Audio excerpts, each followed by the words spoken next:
Hello, everybody, and welcome to our new lecture presented to you by Dr. Nidal, a lecturer at the Department of English, College of Education. Yes, welcome again. Today we will discuss Sir Philip Sidney poem, Leave Me, O Love. And before we go into the details of the poem, I'm going to read something about his life. Sir Philip Sidney was born on November 13th, 1554 at Penshurst, Kent, and he was the eldest son of Sir Henry Sidney, Lord Deputy of Ireland, and the nephew of Robert Dudley, Earl of Leicester. In 1577, he was sent as ambassador to the German Emperor and the Prince of Orange. Officially, he had been sent to condole the princes on the deaths of their fathers. His real mission was to feel out the chances for the creation of a Protestant League. Yet, the budding diplomatic career was cut short because Queen Elizabeth I found Sidney to be perhaps too ardent in his Protestantism, and the Queen, of course, preferring a more cautious.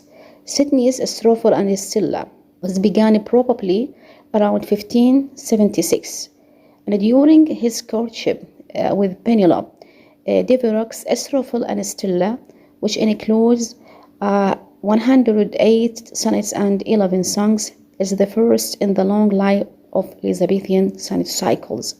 Most of the sonnets are influenced by the Petrarchan conventions. The object lover laments the coldness of his beloved lady towards him, even though he is so true of love, and her neglect causes him so much anguish. Lady Penelope was married to Lord Rich in 1581, and Sidney married Frances Walsingham, daughter of Sir Francis Walsingham. In 1583, the Sidneys had one daughter, Elizabeth, later Countess of Rutland. Let's start reading the poem, Leave Me, O Love. Leave me, O love, which reachest but to dust, and thou, my mind, aspire to higher things. Grow rich in that which never taketh rust, whatever fades, but fading pleasure brings. Draw in thy beams, and humble all thy might to that sweet yoke where lasting freedoms be, which breaks the clouds and opens for the light, that doth both shine and give us sight to see. Take fast hold, let that light be thy guide, in this small course which birth draws us to death. And think how evil becometh him to slide, who seeketh heaven and comes of heavenly breath. Then farewell word, thy uttermost I see. Eternal love, maintain thy life in me. Yes, we have here a list of some of the important words or vocabularies of the poem. Which reaches, here it means which reaches, but it means only. To dust, down to the earth. Higher things, it means virtue, knowledge, or divine love, or spiritual love. Rust, what happens to the old or to old iron. Fade, it means to go away, to disappear, to fade away, to pass away, okay? And also we have thigh. It means you draw in thy beams to bring the light of heaven. And then we have humble all thy might. It means to be modest. Yoke, here it refers to the human body. And also we have this small course, which means life.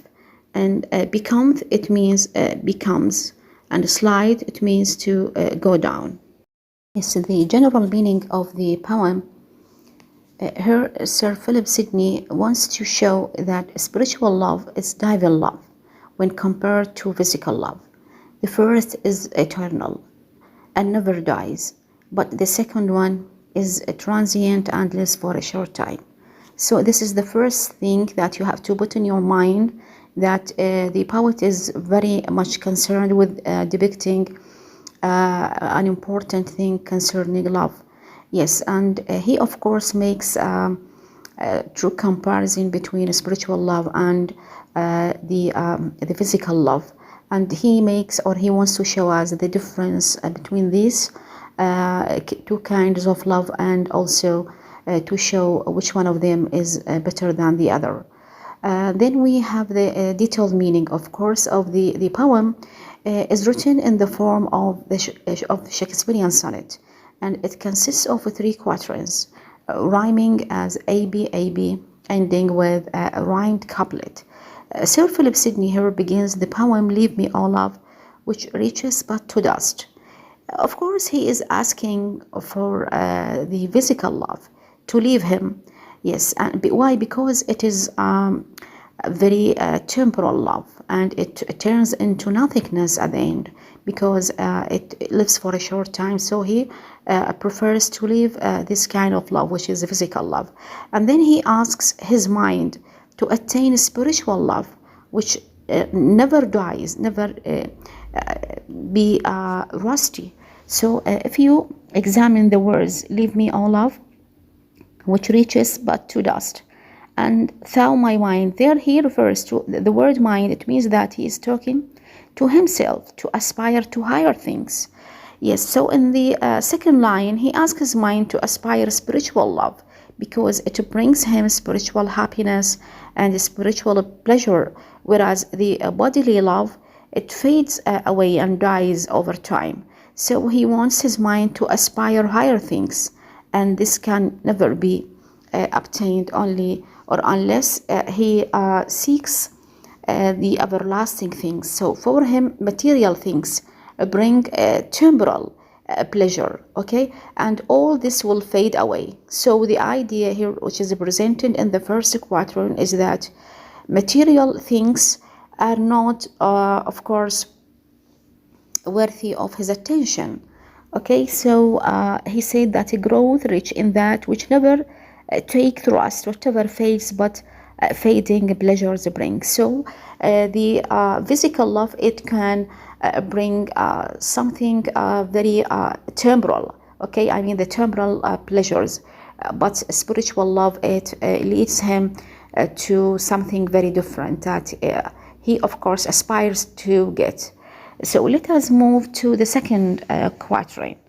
Yes, "Draw in thy beams and humble all thy might to that sweet yoke where lasting freedom be, which breaks the clouds and opens for the light that doth both shine and give us sight to see." Of course, in the second quatrain, he tries to belittle his power to the yoke of God, where he can get freedom. It means that with spiritual love, he can be very free, and draw in thy beams and humble all thy might to that sweet yoke where lasting freedom be.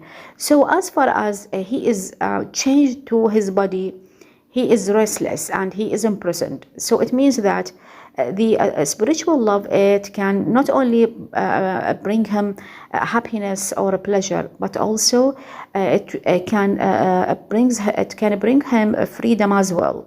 And this, of course, an everlasting freedom. And as far as he is chained with his body or to his body, so he feels he is imprisoned. He is not free, and he is only free when he follows a spiritual love.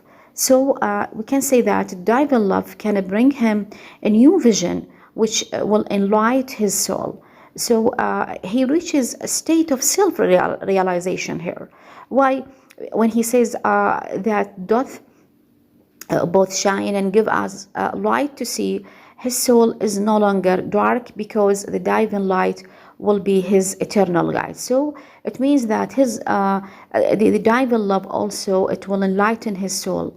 Okay, it will no longer be dark as it used to be when he follows the physical love.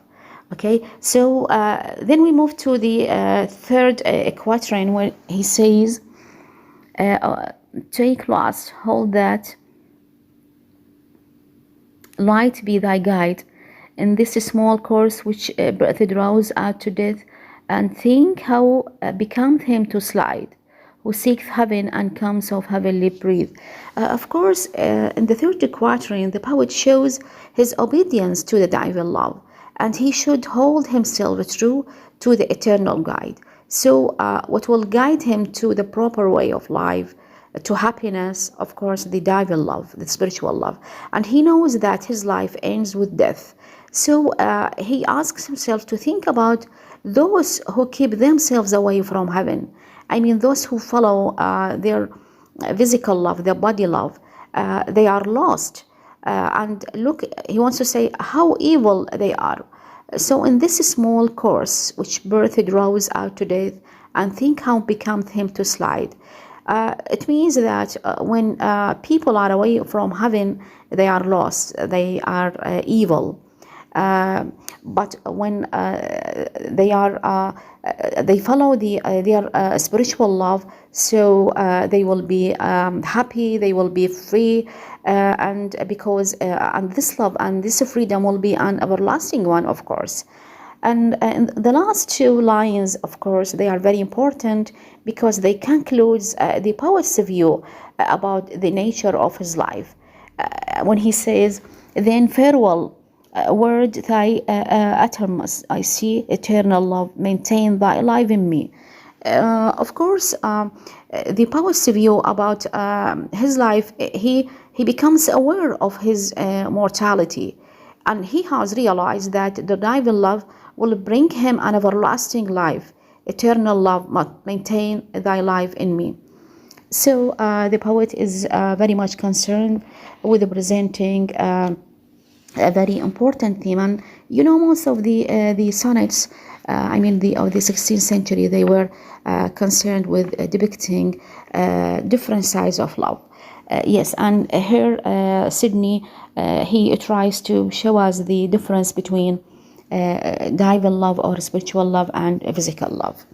Yes, let us examine some of the literary devices. First, we have contrast, of course. The earthly love compared with the spiritual love is very short. So here we have contrast.